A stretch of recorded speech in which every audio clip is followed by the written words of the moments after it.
Salut tout le monde, on se retrouve pour une nouvelle vidéo sur des maths. Alors, nous allons devoir réduire au maximum ce calcul, qui est 9 divisé par p plus 2 moins 7 divisé par p plus 3. Je vous laisse mettre pause sur la vidéo, afin que vous puissiez faire le calcul, et ensuite je vais vous expliquer comment l'effectuer. Donc, nous allons commencer par l'analyser.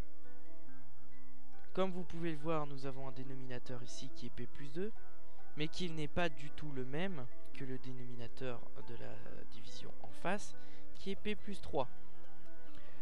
Pour effectuer la soustraction, nous allons devoir mettre ces deux blocs, celui-là et celui-là, au même dénominateur. Et pour cela, nous allons multiplier p plus 2 avec le p plus 3, de cette manière, ce qui va nous donner ceci, ainsi qu'avec la partie haute de la division, avec le 7. Nous allons faire la même chose avec p plus 3, que nous allons multiplier avec p plus 2, ainsi qu'avec le 9. Par la suite, nous allons donc obtenir ceci. Nous voyons donc bien que nous avons le p plus 2, voilà, ainsi que 7 fois p plus 2, comme on l'a défini ici. De la même manière que p plus 3 qui lui aussi est multiplié à p plus 2, et ainsi que en haut. Voilà. Maintenant, nous allons pas toucher en bas, parce que là c'est réduit au maximum. Nous allons nous occuper de la partie haute. Comme vous pouvez le voir, nous avons deux blocs à nouveau, 9 fois p plus 3, moins 7 fois p plus 2. Pour effectuer ce calcul, nous allons prendre par exemple ici, le 9 et le multiplier avec le p, ainsi que 9 multiplié avec le 3. Mais attention, ce sont deux calculs bien différents.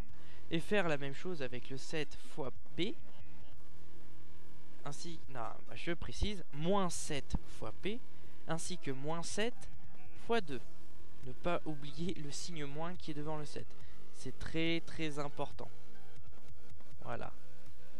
Très très important. Nous allons donc obtenir par la suite ceci. Nous avons bel et bien le 9 fois p, ici, ainsi que le 9 fois 3 qui nous donne 27, le moins 7 fois p qui nous donne moins 7p, ainsi que le moins 7 fois 2 qui nous donne 14. Maintenant, nous allons regrouper et effectuer les calculs.